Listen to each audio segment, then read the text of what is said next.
안녕하세요. 송혜진입니다. 오늘 국가무형문화재 제1호 종묘제례악 보존회 여러분께서 보태평과 정대협 전장을 발표하는 행사를 진행하게 되었습니다. 보통은 춤을 시연하고 춤을 이해할 수 있는 설명을 곁들이는 시기 되겠지만 오늘은 공연에 앞서서 말씀드리기에는 조금 무겁고 다소 학술적인 주제로 제가 먼저 발제를 하는 형식으로 시작을 하겠습니다. 제가 오늘 주제로 삼은 얘기는 지금부터 500여 년도 더 전에 있었던 세종시대 때의 회례 때에 추었던 아무가 어떻게 탄생이 되었고 그 재현의 의미는 무엇이었는지를 핵심으로 하고 있는 내용입니다.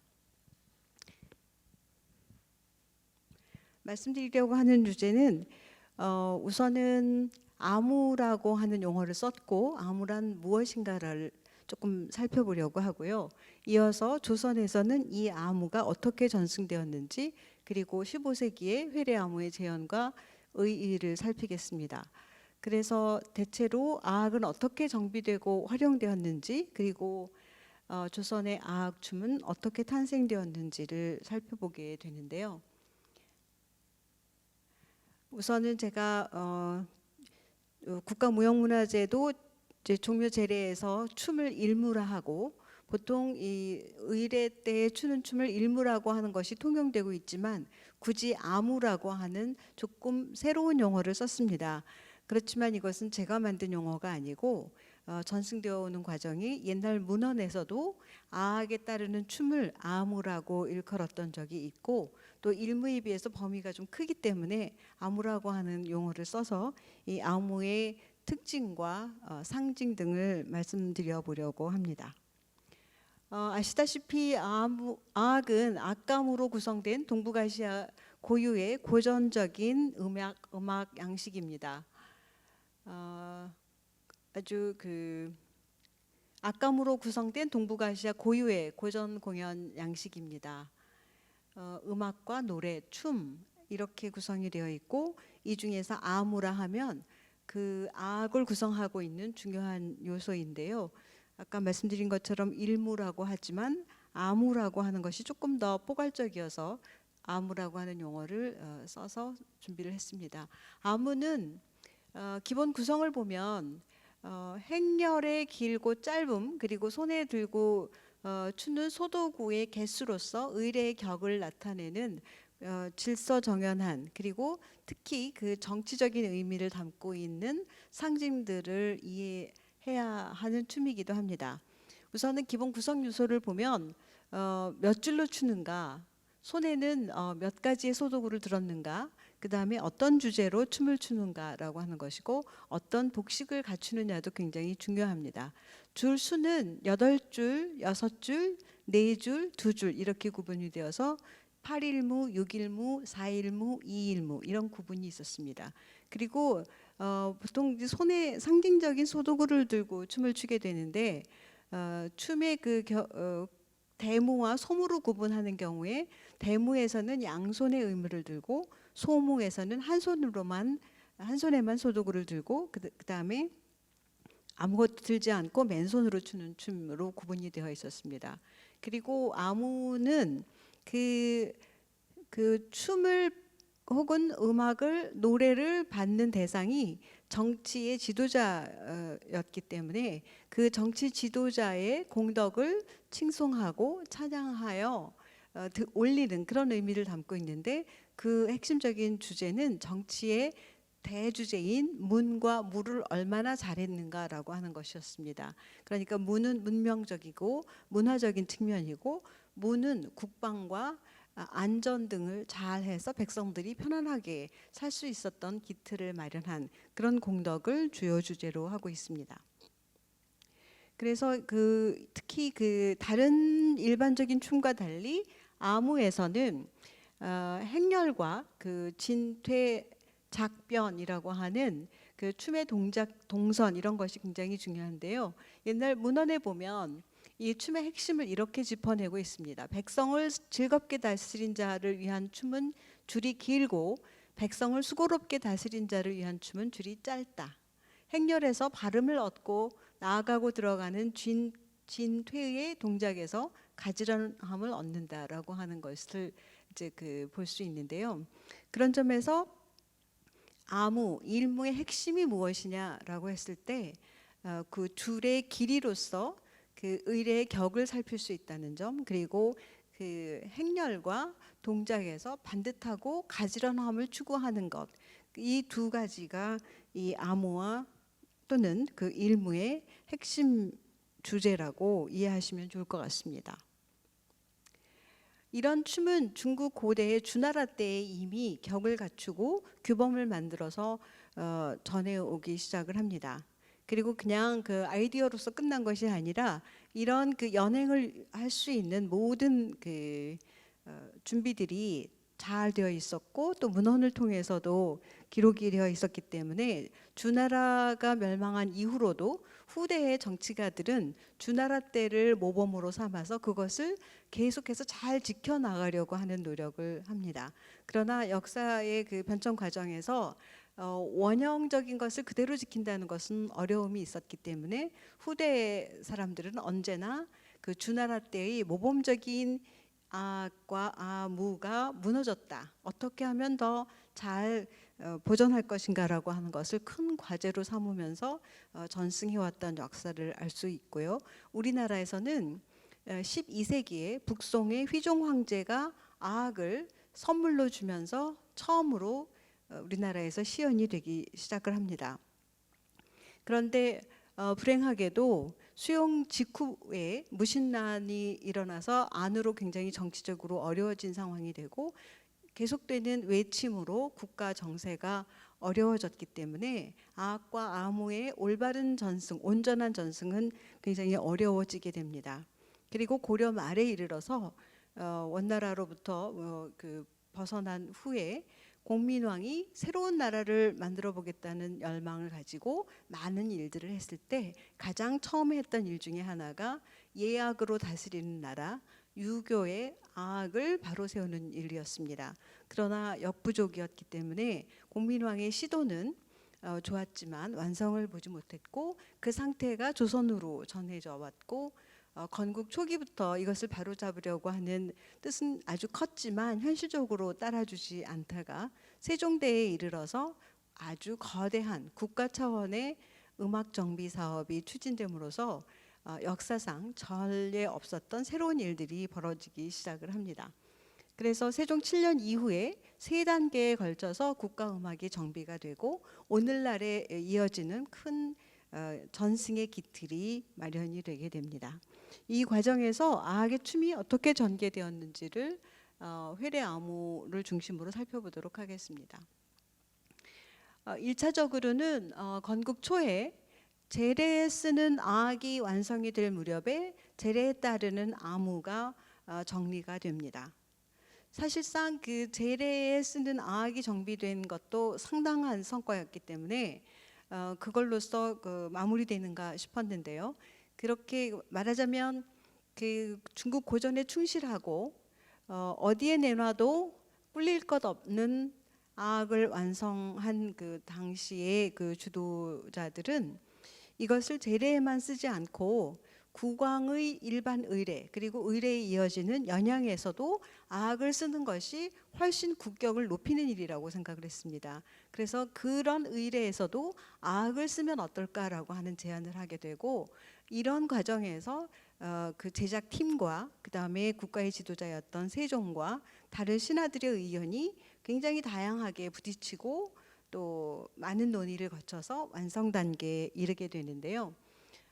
우선은 제례아무가 정비되는 과정을 저는 1차로 보았고 그 1차 작업을 근거로 삼아서 1430년 이후에 새롭게 시도된 제2차 사업, 그러니까 오늘 말씀드리려고 하는 회례 때의 아악과 아악춤이 2차 사업으로 진행이 되게 됩니다. 어쨌거나 많은 그 논란들이 있었고 최종적인 결과를 얻기까지 좀 시간이 걸렸긴 하지만 최종적으로는 남자무동 48명이 각각 문무와 모무를 추는 6일무가 완성이 되었고 그 무용단들은 아악 연주단의 연주에 맞춰서 문명지곡, 무열지곡 각각 문과 무를 주제로 한 연주곡에 맞추어서 춤을 추게 됩니다. 이때의 음악은 재래 음악과는 달리 풍화 12보라고 하는 굉장히 귀중한 음악 악보에서 구한 선율을 바탕으로 해서 새롭게 완성된 그런 곡이었습니다. 제레아무와 회레아무는 큰 틀에서 보면은 유사했습니다. 왜냐하면 그 고전적인 음악의 양식을 따르는 것이었기 때문인데요. 그래서 일단은 같은 대형으로 춤을 춘다는 점에서, 그리고 그 춤을 추는 방식이나 손에서 소도구를 들거나 하는 등등의 것들이 대체로 같았기 때문에 같은 점을 보면은 제레아무와 비슷했을 것 같고요. 그러나 이제 조금 더 새로워지는, 다르게 해야 되는 점에 주목할 필요가 있겠습니다. 우선은 춤을 추게 되는 반주 선율인 음악이 달라졌고, 또 제레 때 입었던 옷이 아닌 새로운 복식을 갖추게 되었고, 그 다음에 제레의 공간이 아닌 정전 예연의 공간에서 춤을 추게 되는 겁니다. 그러니까 비슷하지만 굉장히 다른, 디테일이 다른 새로운 춤이 탄생되는 과정인 것입니다. 아쉽게도 어떤 동작으로 어떤 동선으로 춤을 추었는지는 자세히 알 수가 없습니다. 그래서 이 부분은 지금까지 학계든 공연계든 큰 관심이 없어서 주목하지 않았던 점인데요. 제가 그 팽유칭이라고 하는 중국 그 유학생이 우리나라에 와서 공부를 하고 박사학위를 받기 위해서 논문을 썼는데, 그 논문의 한 문장에서 이런 구절을 볼 수가 있었습니다. 근거가 없다. 아직 일무 구성에 대한 이론적 근거를 찾아볼 수가 없다. 그런데 세종시대 때 조회 때 썼던 의례경전통해 중에 일부를 재구성한 음악이기 때문에 일무도 분명히 같은 서적을 참고한 것이라고 추측해 볼 수 있겠다라고 해서 근거가 없다는 점, 이렇게 추측했다라고 하는 점을 이제 보고 이것은 좀 더 할 말이 있겠다라고 생각을 했습니다. 조금 보충 설명을 드리면, 여기서 의례경전통해라고 하는 것은 주희라고 하는 철학자가 편찬한 책인데요. 이 중에 주나라 때의 노래인 시경에 선율을 붙인 시악의 악보가 수록이 되어 있었습니다. 그래서 이 풍아 12보라고 하는 것은 시경의 노랫말 12곡을 악보로 담은 책이다라고 하는 것이었는데요.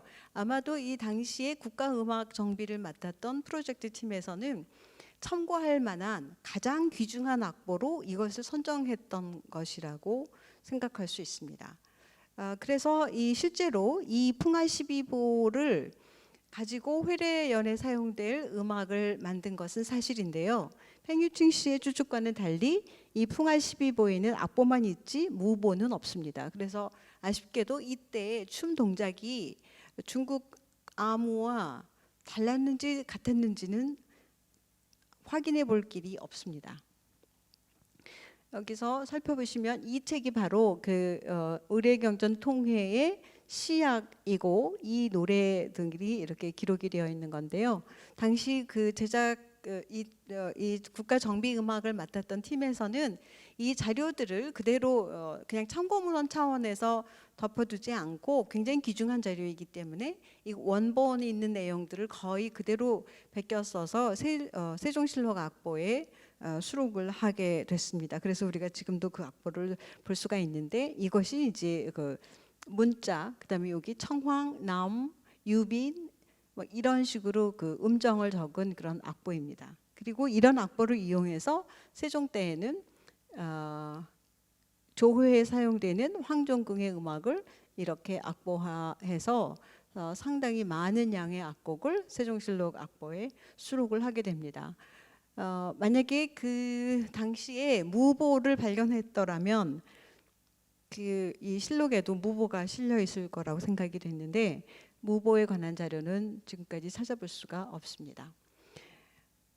이 춤의 완성, 춤의 그 활용은 아악이라고 하는 큰 틀 안에서 계속 같이 전개되었기 때문에 세종대에 있었던 국가음악 정비 과정을 살펴볼 필요가 있습니다. 굉장히 방대한 주제이기 때문에 하나하나 깊이 들어가면은 또 시간이 너무 많이 필요하기 때문에요. 간단히 요약해서 무슨 일이 있었는지를 말씀드려 보도록 하겠습니다. 우선은 국가음악 시스템을 종합적으로 구축하겠다라고 하는 대규모 프로젝트를 위해서 맨 처음에 이론을 연구하고 표준 음고를 연구해서 조선의 표준음을 제정을 합니다. 그리고 이런 연구를 바탕으로 해서 악기를 포함한 악기 제작이 방대하게 이루어지게 되는데요. 여기에서 악기를 직접 제작해서 만들었다라고 하는 것은 중국에 의존하지 않고도 만들어 쓰고 싶을 때 얼마든지 자체 생산할 수 있는 그런 시스템을 갖췄다라고 하는 의미가 있습니다. 그 다음에 이렇게 음악 많은 연구와 그런 그 실용적인 그 준비를 거쳐서 정리된 중국 고전 악이 정리돼서 일부로는 악보가 편찬이 되기도 하고 한편으로는 여러 그 필요한 의뢰 실용화되는 과정을 거치게 되고요.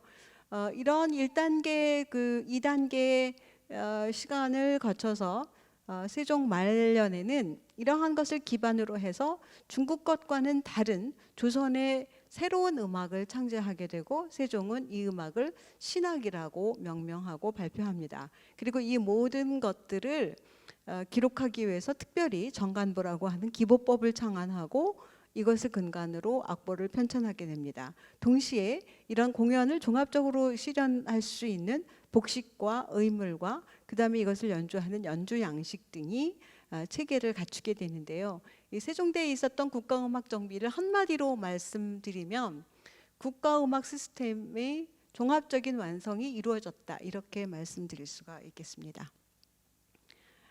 이 과정에서 이제 춤의 그 제작이 근거가 있는가, 그 다음에 어떻게 하는 것이 좋을까라고 하는 논의가 당연히 수반이 됩니다.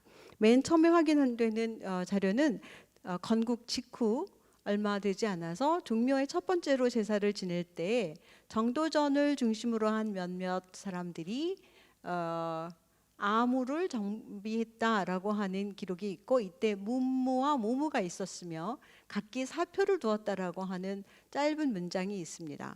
비록 문장은 짧지만 여기에 함축되어 있는 내용은 상당히 깊어서 고려 때에 국가 의례를 담당해서 실행해 본 경험이 있었던 정도전이 고려 것을 참고하고 당시에 있었던 것을 수습해서 건국 직후 첫 번째 종묘제사에 아무를 갖춘 악을 연주했다라고 하는 것을 확인시켜 주며 여기서 사표를 두었다라고 하는 것이 핵심 문장인데요. 현재는 지금 일물을 이렇게 제자리에서 움직이지 않고 동작만 이제 하는데 이 얘기는 표가 있다는 것은 남쪽과 북쪽에 표를 두고 모원들이 계속해서 이동하면서 몇 번 도느냐라고 하는 것을 굉장히 중요하게 지적을 하고 하늘을 위한 제사에서는 6번을 변화를 시키고 그다음에 땅 제사를 지낼 때는 8번을 변화시키고 사람을 위한 제사에서는 9번을 변화시킨다라고 하는 그런 그 맥락과 연계되어 있습니다. 그래서 지금 추고 있는 일무 방식과는 다르게 표를 놓고 이렇게 이동하면서 춤을 추었던 동작들을 상상해 볼 수 있는데 그런 그 춤추는 방식이 이미 그 정도전 등이 제정한 아무에서 기록이 있었고 그런 그 근거 있게 아무를 정비하고자 노력했던 박연 등을 비롯한 그 팀에서 이런 기록들을 보고 세종 12년 2월의 그 기록인데요. 이런 기록을 보고 나서 우리나라에서도 이미 이 제도를 사용하고 있다라고 하면서 굉장히 안심하고 근거 있는 춤으로 여겨서 아무를 이제 그 정비를 하게 됩니다. 이런 주제로 올린 상소문의 내용이 난계선생 유고 및 그다음에 그 왕조실록의 기록을 볼 수 있습니다. 그래서 이 박연의 주요 상소 내용은 이렇게 근거 있는 춤이 전승되고 있는데 이 춤을 제대로 하기 위해서는 다음과 같이 4가지를 바로 잡아야겠습니다. 첫 번째, 무원들의 위치와 동작을 잘 할 수 있도록 공간이 확보되어야겠습니다. 그 다음에 무원들이 이동을 해야 되기 때문에 휘를 잘 볼 수 있도록 앞에 배치해야 해야겠습니다. 그래서 휘라고 하는 것은 일종의 깃발인데 무원들의 동작을 지시하는 역할을 하는 도구입니다. 그다음에 정과 둑 등의 의장, 이것은 이제 그 무무를 출 때, 일무를 출 때 앞에 세우는 그런 도구들인데요. 그런 걸 충분히 제작할 것, 그다음에 춤추는 사람들이 있는 의상을 제대로 상고해서 갖출 것 등을 상소를 하게 됩니다. 그런데 이러한 것 등은 이제 그 제례 일무던 그 회례 일무던 공동으로 해당하는 문제이지만 제례 때의 전통은 계속해서 이어져 왔고 이전에 하지 않았던 회례 때에 이 춤을 어떻게 할 것인가라고 하는 논의가 시작되자 예상하지 못했던 문제에 봉착하게 됩니다. 왜냐하면 제례 때는 남자들이 이제 춤을 추는 게 당연했기 때문에 별 문제가 없었는데요. 회례나 회례에 이어지는 그 연향에서는 그 여성 출연자들이 춤을 추었습니다. 그런데 그 국왕의 정전인 예연의 공간에서 여학들이 춤을 추어도 괜찮은가? 그 다음에 아무를 하려고 하는데 그 아무를 여성들이 추어도 되는가라고 하는 문제 제기를 하게 됩니다. 그래서 안 됩니다. 여학에 불과하여 폐지합시다라고 하는 폐지론을 주장하는 자들이 있었고 한편으로는 그렇지 않다. 향연에서 여학들은 오래된 그 관행이므로 갑자기 고칠 수는 없다라고 하는 불가론이 팽팽하게 맞서다가 결국은 여학 대신에 그 어린 남자들을 가르쳐서 춤을 추자 이런 결론이 나게 됩니다. 그런데 그렇게 되자 이제는 다시 이들에게 어떤 옷을 입혀서 춤을 춰야 됩니까? 라고 하는 복식의 문제가 대두됩니다. 세종은 얼마나 이게 고민이 됐던지 문무와 무무의 복색이 중국과 같지 않은데 그를 곁에서 보기에 어떨까라고 하면서 굉장히 고민을 하셨고 그 다음에 이렇게 하면 나중에 웃음거리가 될지도 모르는데 차라리 하지 말까? 이런 말을 하십니다. 그러자 신하들이 여러 가지 연구를 하고 레퍼런스를 쭉 대면서 무엇라고 하느냐, 반드시 옛 제도를 그대로 받았어야만 하는 것은 오늘날 두 가지 춤의 연주 절차와 관복의 제도가 비록 간혹 의심할 만한 것이 있다 하더라도 그 대체는 옛 것과 합치하는 것이니 마땅히 수정하면서 존속시켜야 익혀야 할 것입니다라고 하는 대안을 냅니다. 그러니까 하지 말까? 제대로 하는 게 아니라면 하지 말까?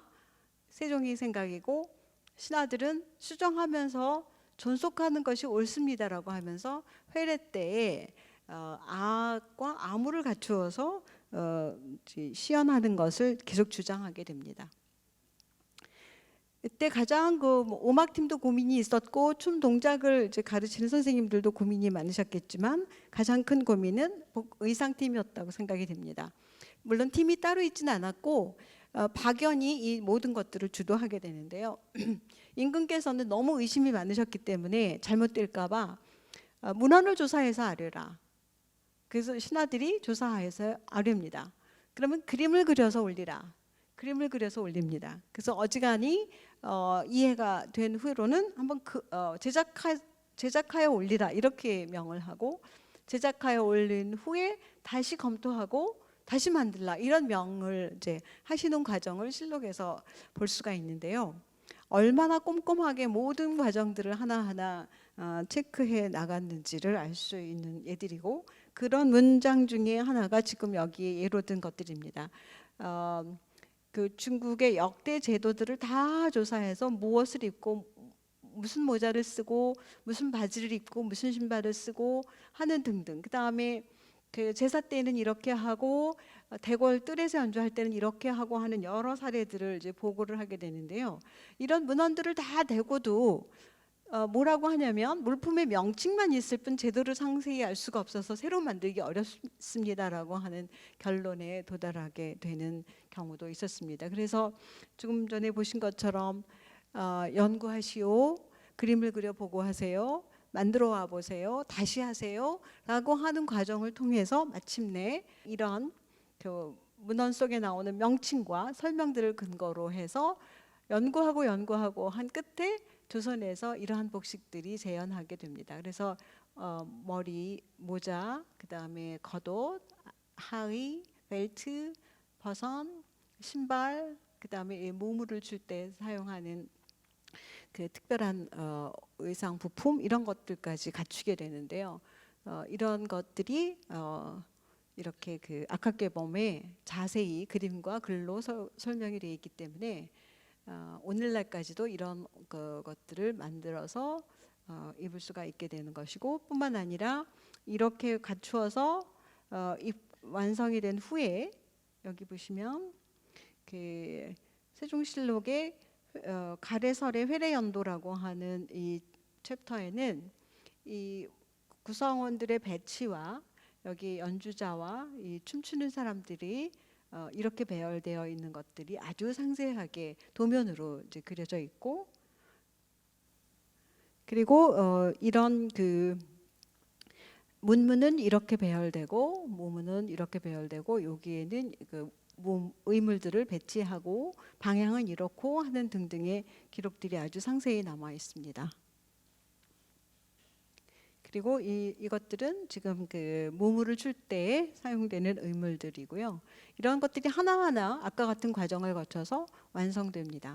이것은 그 후로 그 일무의 복식 등이 후대로 오면서 변화했기 때문에 국립국악원에서는 2009년에 그 악학개범에 있는 내용들을 가지고 이렇게 재현해서 발표를 하기도 했습니다. 그래서 지금과는 좀 다르지만 15세기경에 그 아무를 추었던 사람들의 복식을 이렇게 상상해 볼 수가 있습니다. 그래서 지금까지 이제 간단하게 그 어려운 얘기를 굉장히 간단하게 말씀을 드렸는데요. 여기에서 이제 다시 한번 정리를 해 보도록 하겠습니다. 세종 때 그렇게 그 국가 음악이 종합적으로 정비가 되고 완성이 돼서 활용이 되는 그런 과정에서 아무가 완성이 됩니다. 1차적으로는 제례 때에 그 추던 아무의 전통이 있었고, 그것이 제례에서 사용되는 동안에 한편에서는 제사에서만 쓰지 말고 국왕의 의례에서도 쓰자라고 하는 제안이 있어서 그것을 하기 위한 여러 논의와 준비 과정을 거쳐서 마침내 회례 아무가 완성이 돼서 시연이 됩니다. 그런데 이 춤은 그렇게 오래 지속되지 못했습니다. 1차적으로 국가의 그 최고 음악이 주나라 때부터 이어온, 말하자면 글로벌 스탠다드에 맞는 그 악을 완성하는 것으로 끝나지 않고, 그것을 주도했던 팀에서는 이것을 사용하는 범위를 넓혀보려는 주장을 아주 강력하게 제안을 해서 회례 때에도 악을 쓰게 됩니다. 그런데 여기서 또 그치지 않고 이거의 총기획자이자 책임자였던 세종은 중국식으로 일반화되는 것에 반대되는 생각을 합니다. 그리고 나서 세종 15년부터 27년여간 긴 시간 동안에 세종이 생각했던 새로운 음악을 이제 발표를 하게 되는데, 그 음악은 중국식 악의 형식도 일부 받아들이고, 음악적인 면에서는 우리 전통적인 그 향악이나 또 궁중에서 계속해서 써왔던 방악의 전통까지도 아우르는 그런 그전과 다른, 그전에는 없었던 새로운 신학을 발표를 하게 되는데요. 그런 과정에서 이 춤에서도 일단 변화가 있었을 것으로 봅니다. 그런 점에서 이 제례 아무에서 출발한 아무의 형태를 의식과 향연까지 확대하려고 노력해서 지정된 그 회례 아무는 그렇게 오래 지속되지는 못했습니다. 그렇지만 그걸로서 끝난 게 아니고, 그래서 별로 지금까지 관심은 없었지만 그런 것이 끝난 게 아니고, 여기서 보시는 것처럼 이렇게 그 옛날 기록을 굉장히 잘 참고해서 조선에 맞게 변화 수용하는 방식을 통하여 조선 방식으로 재현을 해냅니다. 그래서 음악적인 면에서는 풍화 12보의 악보를 가지고 율려신서라고 하는 새로운 이론 체계에 맞게 구성해서 변용을 하게 되고요. 또 그것을 가지고 음악을 연주하게 되고, 그 음악에 춤을 추는 회례 아무가 탄생이 됩니다. 그리고 그 아무를 출 때 제례와 구분이 되는 새로운 아무의 복식이 완성이 되는데 그림 설명도 없이 물품 목록만 있는 기록을 가지고 조선에서 실물로 재현해서 제작하여 새로운 전승 통로를 마련하게 된 겁니다. 그러니까 15세기 회례암호의 재현의 의의는 그 지속성의 여부와 상관없이 그 기록을 참고하고 조선식으로 변용해서 재현하고 그것을 전승해 나가는 그런 과정으로서 상당히 의미가 있었다라고 하는 말씀을 드리고 싶고요. 그 과정에서 새로 이 회례암호는 비록 지금까지 전해지지는 않고 세종 때 일시적으로 상연된 적은 있지만 세종 말년에 새로운 그 신학이라고 하는 음악이 발표될 때 그 새로운 창작의 자원으로 활용되었음을 분명히 알 수 있습니다.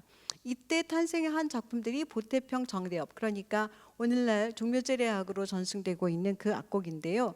이러한 그 악곡이 탄생될 때 문무와 무무의 주제를 가지고 아무의 대여를 바탕으로 무원의 구성과 의물, 그 다음에 복식면에서 회례아무의 기본적인 그 요소들을 담고 있었을 것이기 때문에 이것에 근거해서 보태평과 정대업이 탄생되었다, 이렇게 상상을 해볼 수가 있습니다. 그리고 또 하나 여기서 굉장히 중요한 것은 당시에 이런 사업을 주도했던 세종을 비롯한 당시의 그 지도자들은 어떤 생각을 했냐면 고제를 완벽하게 따르는 것만이 능사가 아니다. 그것을 존중하되 그 놓여 있는 시대의 상황에 따라서 중국과 다른 조선의 악무를 제정할 수 있다고 판단한 것입니다. 그렇기 때문에 조선 양식의 의식무용을 창작할 수가 있었던 것이고, 그런 점에서 그 지속성 여부와 상관없이 15세기 회례아무의 재현은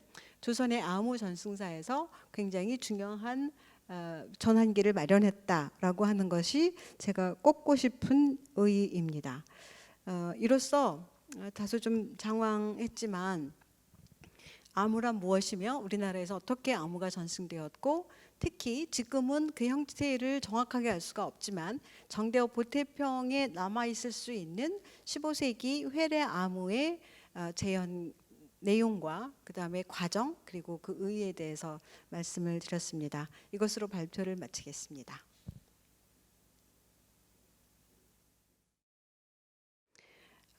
국가무형문화재 제1호 종묘제례악 보존회 여러분께서 이제 보태평 정대업 전장을 발표해 주시겠습니다. 먼저 보태평을 감상을 하시겠는데요. 그 이전에 제례의 절차에 맞추어서 음악과 춤이 완성되었다는 점을 이해하시기 위해서 우선은 영신 때의 춤, 그리고 전폐 때의 춤, 그리고 이어서 초헌에서 연주되는 음악에 맞추어서 보태평 전장을 춤을 추시겠습니다. 영신은 신을 모셔오는 절차고 전폐는 모셔온 신에게 예물을 바치는 절차입니다. 이때 모두 희문이라고 하는 곡을 연주를 하는데 영신 희문, 전폐 희문이라고 합니다. 한자어로 된 노랫말은 무슨 뜻이냐면 영신은 신을 맞이하니까 기꺼이 오셔서 저희가 정성껏 준비한 제사를 받아주시고 제사를 드리면서 바치는 저희의 소원도 같이 들어봐 주십시오라고 하는 내용이 영신에서 노래되는 것이고요. 이어서 예물을 올리는 전폐례에서는 비록 약소하오나 저희가 정성껏 바치는 이 예물들을 즐겁게 누려주시면 저희가 마음이 편안하겠습니다, 이런 노래를 하게 됩니다. 영신희문에 비해서 전폐희문은 예물을 정성껏 올린다는 의미 때문인지 음악의 속도가 굉장히 느리고 이 느린 속도에 맞추어서 춤을 추는 것이 큰 차이점입니다. 이어서 첫 번째 술잔을 올리는 초헌예에서는 보태평 11곡을 연달아 연주하게 되는데요. 이때 보태평의 주 내용은 태평을 보존하신 공덕이라는 뜻으로 문명을 밝히고 백성들이 좀 더 사람답게 살 수 있는 터전을 마련하신 역대 선조 왕들의 공덕을 기리는 내용으로 되어 있습니다. 춤에 대한 자세한 내용은 이 영상으로 보시면서 이해하시면 좋을 것 같습니다. 이제 종묘제례 일무원들을 모시겠습니다.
국가무형문화재 제1호 종묘제례악에서 일무를 담당하고 계신 일무원분들의 보태평 전장 공연이었습니다.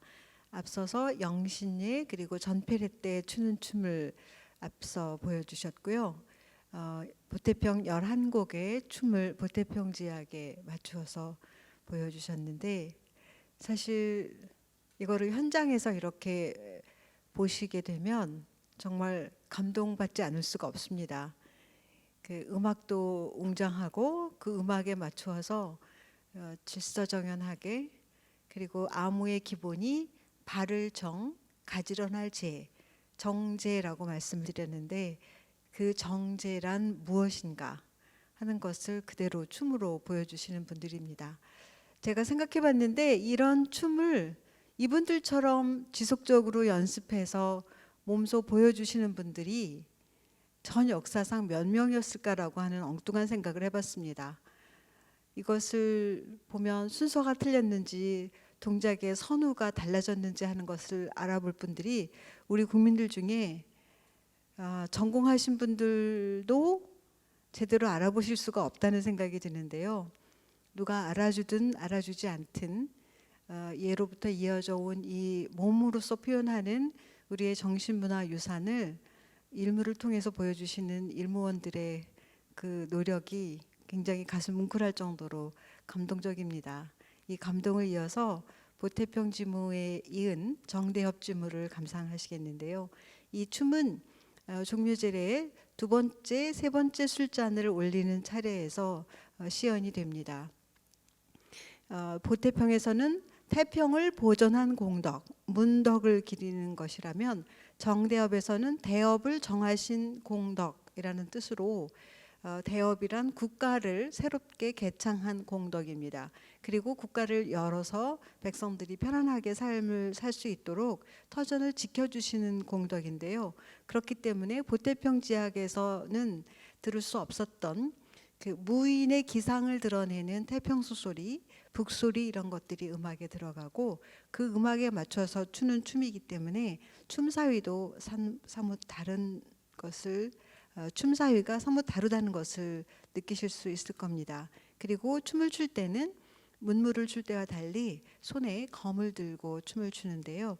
이 노랫말에서는 외적에 맞서서, 그리고 또 이 국가의 기강을 허물어뜨리려고 하는 사람들을 맞서서 물리치고 마침내 안정된 사회를 이룩한 그런 노랫말들이 때로는 민담, 때로는 미담, 그리고 때로는 전설 가까운 거, 그리고 실제로 있었던 역사적인 거, 이런 것들이 다양하게 노랫말에 담겨 있습니다. 이런 뜻을 헤아리시면서 종묘제례악의 일무원들의 정대협 지무를 감상하시겠습니다.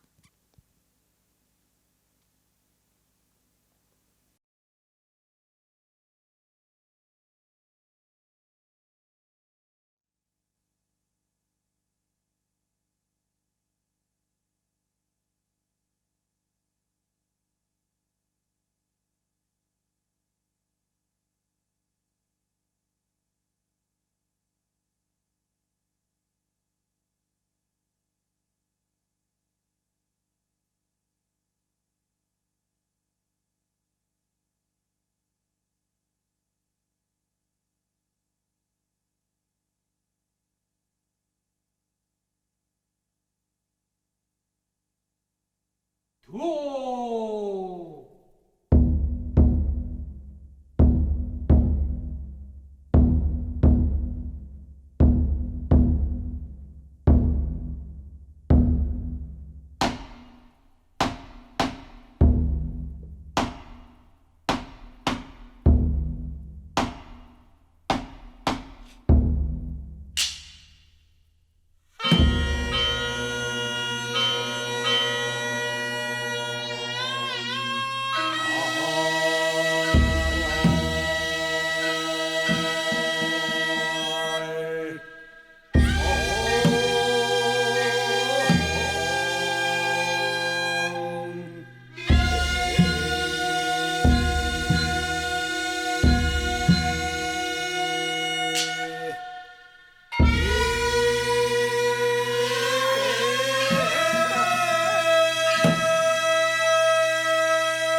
주